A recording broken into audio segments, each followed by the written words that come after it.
একটা মুভি যেটাকে ক্রিটিক্স বলছে কিন্তু একই মুভি দেখে মানুষ হল থেকে বের হয়ে বলছে এইটা এখানেই শেষ হলো কেন। বলছি মাইকেলের কথা। আর এখানে আসল গেমটা হচ্ছে ক্রিটিক্স ভার্সেস অডিয়েন্স। আচ্ছা, প্রথমে একটু ক্লিয়ার করে বলি ক্রিটিক্সরা আসলে কি নিয়ে প্রবলেম ধরেছে। তাদের মতে এই মুভিটা একটু বেশি সেফ জোনে খেলেছে।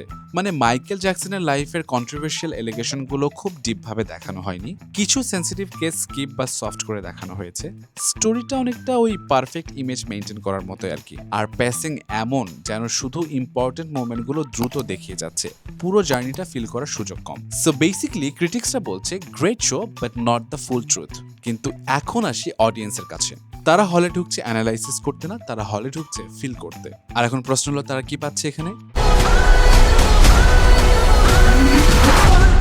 They are watching Michael Jackson again alive on screen. তার মিউজিক, তার আইকনিক মুনওয়াক, আর বিগেস্ট সারপ্রাইজ তার নিজের ভাতিজা জাফার জ্যাকসন যেভাবে লিটারালি মাইকেলের ভাইব, বডি ল্যাঙ্গুয়েজ, এনার্জি সব ক্যারি করেছে, দেখে মানুষ অলমোস্ট ভুলেই যাচ্ছে যে এটা একটা অ্যাক্টিং।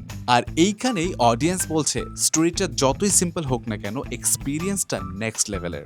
আর মজার ব্যাপার হলো ক্রিটিক্সরা যতই ডিভাইডেড থাকুক না কেন, মুভিটা কিন্তু ওপেনিং উইকেন্ডে $200 মিলিয়ন ওয়ার্ল্ড ওয়াইড কালেকশন করেছে, যা মিউজিক্যাল বায়োগ্রাফিক সিনেমার জন্য রেকর্ড লেভেলের। মানে এটা সিম্পল রিভিউ এক জিনিস, কিন্তু অডিয়েন্স পুল একদম অন্য লেভেল। আর সবকিছু উল্টে দেয় মুভির এন্ডিং। আপনি যখনই ভাবছেন স্টোরিটা এখন আরো ডিপে যাবে, আরো বড় কিছু রিভিল হবে, কিন্তু হঠাৎ করে এন্ডিংটা এমন ভাবে র্যাপ আপ করে যেন কিছু প্রশ্ন ইচ্ছে করে রেখে দেওয়া হয়েছে। মানে ক্লোজার আছে কিন্তু পুরো স্যাটিসফ্যাকশন সেটা সবাই পায় না। মানে ভাইবটা একদম ক্লিয়ার যে বাকিটা পার্ট 2 তে দেখানো হবে। এখানে আবার অডিয়েন্স দুই ভাগে বিভক্ত, কেউ বলছে ইনকমপ্লিট, আবার কেউ বলছে এই জন্যই তো পার্ট 2 দেখবো।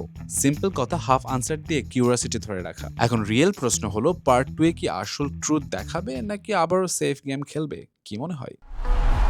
You're strong.